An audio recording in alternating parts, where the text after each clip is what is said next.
Wayne is a CPA. He's been battling the IRS, exposing their activities for years.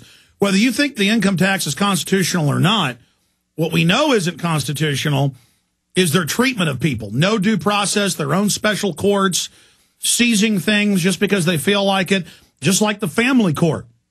We know they violate the Constitution and Bill of Rights every day. We know they drive people into suicide, into desperation. Most people that own businesses can't pay all these taxes or they'd go under. Wayne Paul, you've been battling these guys for years. You were talking about financial tyranny as we went to break. Talk about that now. Well, one of the quick things I would like to point out is that last year, the government, in their infinite wisdom, decreased the withholding tax tables that employers had to withhold money from the employees to send to the government. And they said, here, we're going to give you a break. The problem with that is they never changed the tax rate for the year as it relates to the tax return.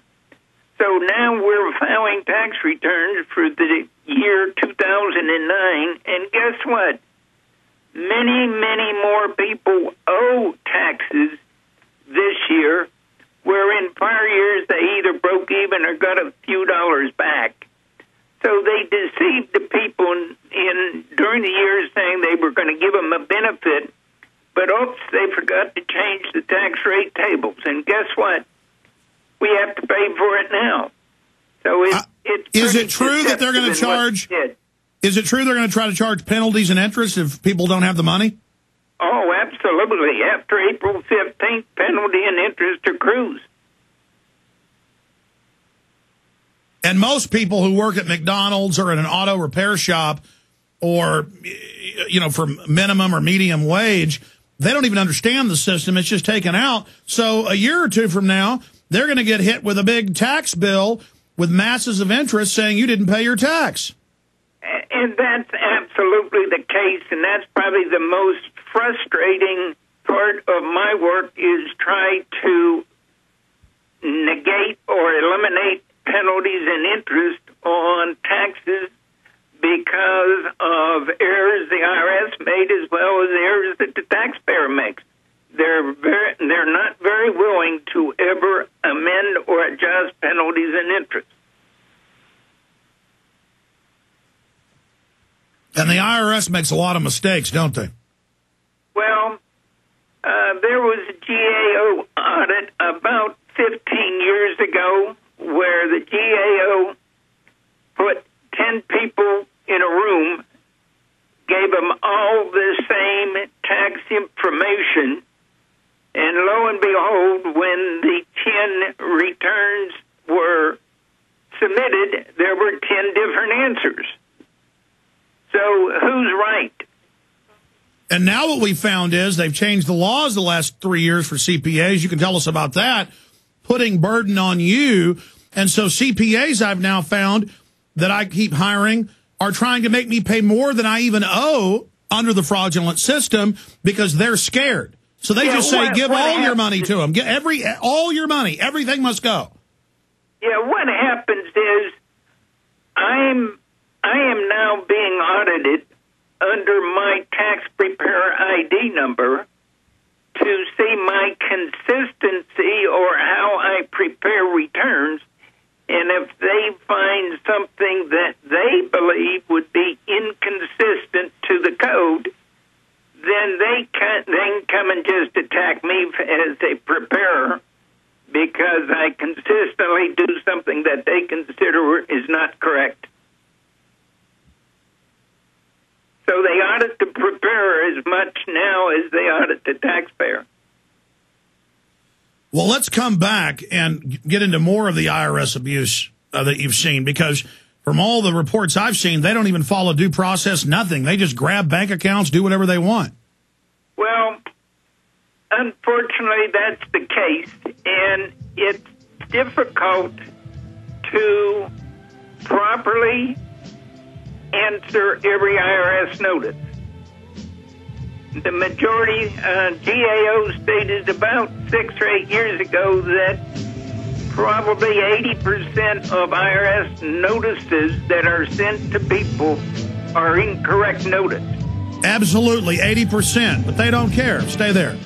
March, the empires. But going back to Wayne, I mean, the outrages, the news reports of the IRS showing up at a house, seizing it, seizing the furniture, seizing family photos, grabbing wedding rings off women's fingers, people committing suicide. And it's done outside due process. And it turns out Rangel's not paying taxes. Geithner, the head of the IRS, isn't paying taxes. Rangel was the head of the tax committee. It turns out close to half of Congress doesn't pay all their taxes or doesn't pay at all. The EU bureaucrats wrote the laws where they pay a 17% income tax, and the average European's over 50%. I mean, this is just so incredibly corrupt. And when your brother's always on TV, Ron Paul, they'll say, "You want to get rid of the income tax, sir? How will we fund America?" And a lot of times he's at the Capitol. He goes, "The Capitol behind me was built 100 and something years before we even had the income tax." So, this country had a 10% growth rate yearly on average, zero inflation until we got the income tax, which, as Ronald Reagan's own Congressional Commission found in '81, not one red cent of your income tax goes to run the country. It all goes to the bankers, who now are fully bankrupting us by design. That's absolutely correct. And I think the important issue on the Gestapo tactics of the IRS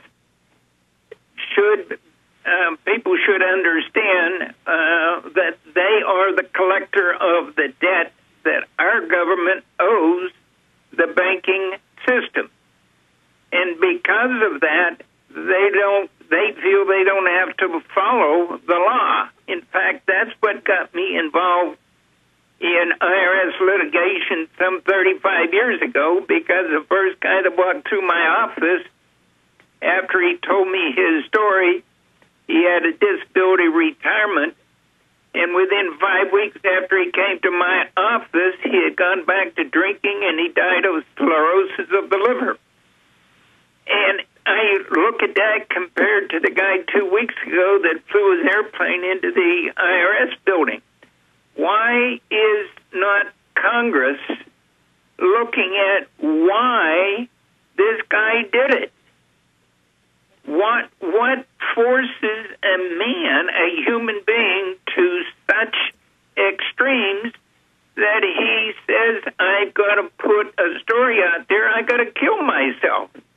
If, Congress ought to be sitting and bouncing up and down on the IRS and say, "Now, wait a minute, what are you guys doing that's causing somebody to get so frustrated and so desperate that it turn around and fly his airplane into a building?" Well, our country revolted over taxes a lot lower than what they are right now. And the people were happy to pay taxes, but they said no taxes without representation. And also the taxes weren't being equally applied. That's what really started the Civil War, as you know, in the 1860s. But I have stacks of news every day where they're increasing the tickets, the fines, the fees, the regulations, taxes on food, taxes on the environment, a $2.6 billion tax they're trying to pass in Austin in the first 3 years. $2.6 billion. That's more than all taxes in Austin in 3 years combined. I mean, it's just a cancer. And the only sector hiring is government. That's admitted. All the other industries are literally shutting down. And it's like an orgy of criminality of the parasite class. Where do you see this going, Wayne? Well, I think by education, by learning, and by people becoming more knowledgeable about the way the system works, we will eventually see the rights of the people. They will come back, and through elections, and we've had one just Tuesday in Texas that, even though it was disappointing in some races, it was encouraging in others, because there are fundamental constitutional people that won elections this time around in Texas.